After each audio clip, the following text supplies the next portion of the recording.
Hey, hello.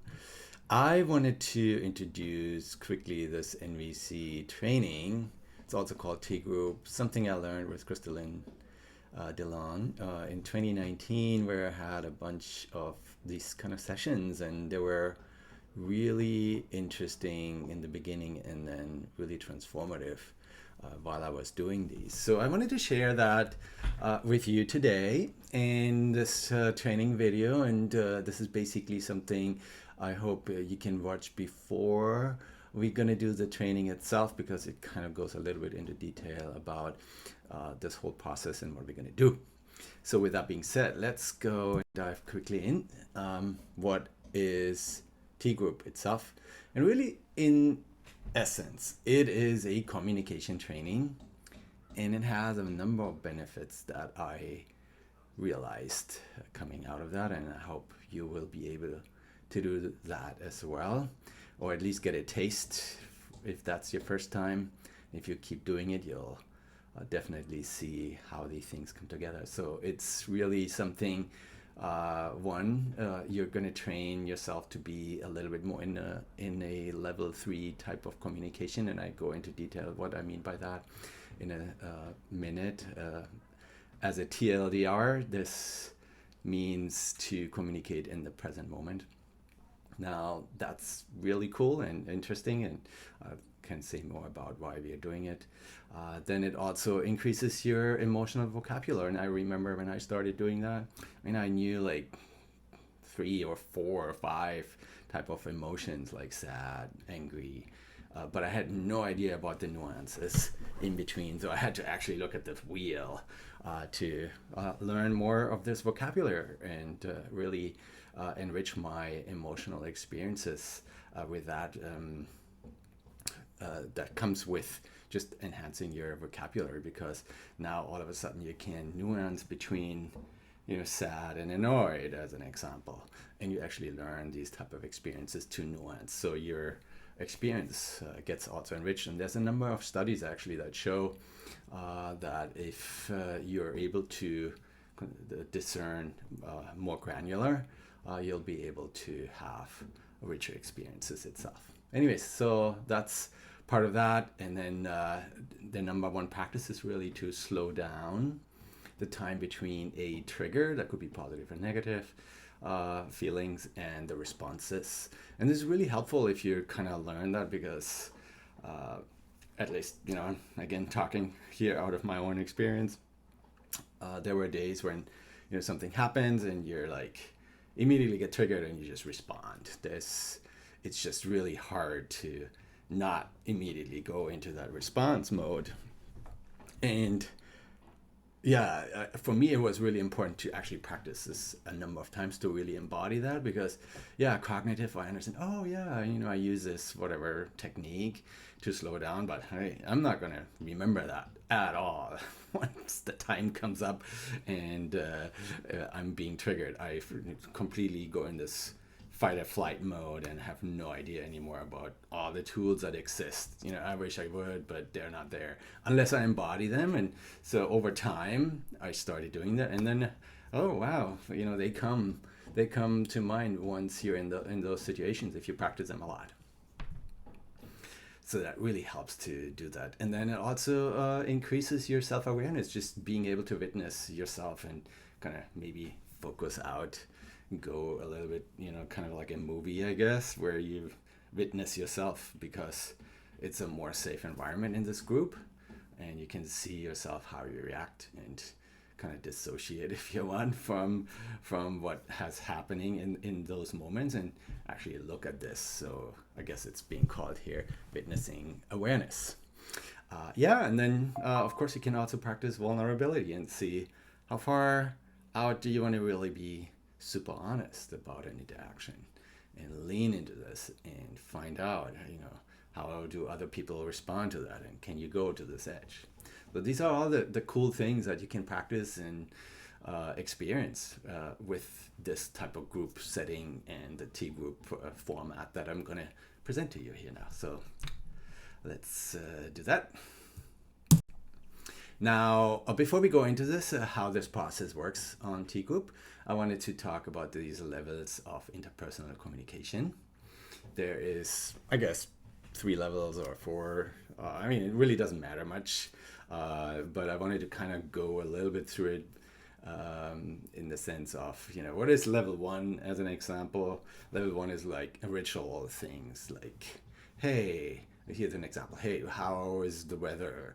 Or how are you doing? There's absolutely no emotional vulnerability. There's no risk. It's like, oh, whatever they say, there's absolutely, it's super safe, right? But it's also not connective at all because it's just, safe, and it might not be really interesting. And yeah, so we've all been there, we use this a lot. And of course, these levels have their, I think, they have their time and when it makes sense and it's good. But for a T group style where we want to practice vulnerability, we do not want to be in that level because that is too safe in quotes, and we won't get to those juicy parts where you actually can see yourself being triggered, right? And you won't be because there's no trigger really, most likely for most of us. Level 2 is more like a surface level. It goes a little bit more deep. Here's an example of, this could be conversations about work and I guess sharing some stories about your history, problem solving, things like that. And then level, I call it 2.5, is even a little bit deeper with more emotions and more vulnerability, but still a little bit more safe because it might not be directly related to the person we're actually talking to. It might be about someone else. Could be still very vulnerable, but not directly. It's not directly. So there's still a little bit of a safety mechanism in there. And then just for the purpose here of this T group training, this level 3, I want to highlight is really something where we try to stay in, and it's talking about feelings about each other, and also in the present moment. So what we try to do in this group setting, T group, which I'm going to show you in a second, the method we are trying to do. We try to stay in this level 3 communication in the present moment. Means let's try to really hone in whatever happened right now in this moment. So maybe 30 seconds plus or minus on this timeline, but let's not talk about what yesterday happened. That's too safe. We try to be really in this moment with whatever happens, and I'll give you an example of what that's going to look like here in a second. So yeah, let's try to stay in level 3, and we can remind each other, of course, also a little bit while we're doing this practice. Now, so this is really the heart of the T group training that I want to introduce. This is what we try to adhere to. This is the methodology. So we'll be basically 6 people or 7 or whatever the number is sitting around in a circle, and we always use this format. I hope we're not veering out of this. This is designed to help facilitate this process. So it has 3 phases. It is the phase 1 where we name the trigger itself. Phase 2 is what we feel, and then phase 3 is what's the story we're making out of it. So the base of this is, of course, that there's an underlying assumption here that we believe that whatever the emotion is that we are having is being triggered by a certain specific story. As an example, when we feel like sad, there might be a story about that someone died, because that we feel like, oh, that really happened, and it might have actually really happened though, but that's driving why we're sad. It could also be a story that is rooted in no reality, right? So it could be something like, I feel sad because my girlfriend didn't text me, and maybe she texted, but it went into the black hole, and I feel sad even though she actually texted.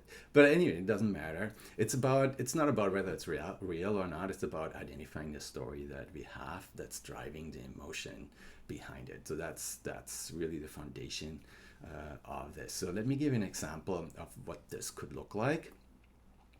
So so we can start with when, as an example, when you say something X, Y, and Z, I feel happy, and my story is X. But yeah, to give you a real example here, let's say when I noticed you smiling at me, that could be the trigger, right? Then I feel happy because I make it mean that you're supporting me and I feel supported. So that's an example. And then the next person actually just takes the same format and reacts to that. And that could look like, oh, when I hear you feel happy, I also feel warm in my body because my story is that I feel seen, that you understand that I support you. So it could look like that. So it goes back and forth between different people, and there's no particular sequence, so anybody can chime in at any time and react to whatever it is. So it becomes a group dynamic itself. And just so we keep going, there might be phases of where it is really, really quiet and no one says anything, and then someone could come up and say, oh, I noticed no one says something and I feel nervous now because I have this urge of saying something or bring people in, and my story is that, yeah, I need to bring people into this whole, group dynamic, as an example. So it's very interesting to practice that.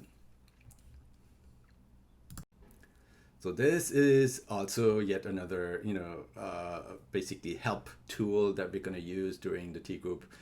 It is the emotion wheel, and this is designed to, just fine tune our vocabulary a little bit more. In the inner section, it has like the core feelings, like or emotions, really: anger, sadness, surprise, joy, love. But then you can really go into, as an example of, it could be more desire or an infatuation, a passion, and invite everyone to really use some new words and try them on and see how that feels. And the more we use it, the easier it becomes in the future also to access those. And also, this is exactly the part that I mentioned earlier that allows us to fine-tune our experiences and actually expand our experiences in this world. So I feel really excited about that portion. Now, a quick word about a couple helpful, I guess, rules or hints or guidelines, I should probably say, is how to build group health itself. One thing is to really practice appreciative feedback with each other and name that. That is, helps the overall group health itself. Also aim to establish a connection with each other. Maybe with really everyone in the group, and try these kind of things on for yourself as well. Also create an environment of mutual risk taking, a little bit into this edge, lean a little bit into more vulnerability yourself to see how that feels for yourself. And then also close any of the loops that exist. I mean, that helps just to be seen and be part of this group overall. Yeah, so I named a couple of these here. Also engage and respond. Try to stay kind of short and not make it too long. Try also not to have this audience mode itself. Everything is really about everyone in this group. It's not only about one person. Try to stay, use eye contacts if this is in person, or try it on the screen and really hone in. And this is a good invitation to practice a full present moment with someone and engage with them. Yeah, and then of course feel free to empower yourself. If you're feeling bored, you're part of this group, and you don't have to take it as it is, and you can create new scenarios and be really part of this group, and everyone participates in this. So yeah, these are there. And then there's a couple other helpful hints here. If you need to work with defensiveness and reactivity, which might come up, here's some helpful tools for that. That could be used as an example here. Hey, I've noticed that I'm activated when you said X, Y, and Z, and I'm feeling this. So that could be a really good way of responding to some defensiveness or reactivity that you might even feel in yourself. This is even, great examples for using this in difficult conversations with your loved ones or at work. I've used these, and it is fantastic. What I really realized is that there's so much more information if you add how you feel, because that's a concept that everyone really can attach much more information to than if you only say, hey, the fridge is broken, and you're not telling them anything about how you feel about it. So if you add that element, you give so much more. If you give the feeling element to it, you add so much more information to someone, because you could feel happy that it's broken, or you could feel sad, who knows, whatever the story is. But yeah, it really rounds out this communication. And if we keep to that kind of style, these three phases, there's so much more than just stating facts.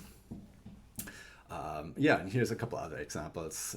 So I think it is related to when you X, Y, and Z say, if you notice that you're defensive, or my self-protective impulse is to do X, Y, and Z. So if you explain these things, people are sort of like, wow, this person is so self-aware, and they know, it feels really confident for someone to receive that. So yeah, I wanted to also have that here. Use this as a tool. So we're going to use basically the emotions wheel tool, as well as this slide where I had the three phases on it. And those two things you can just have at hand and just use it during this practice. And we can do this, for like 15 or 30 minutes each round. And, that's basically our laboratory. So with that being said, let's get going.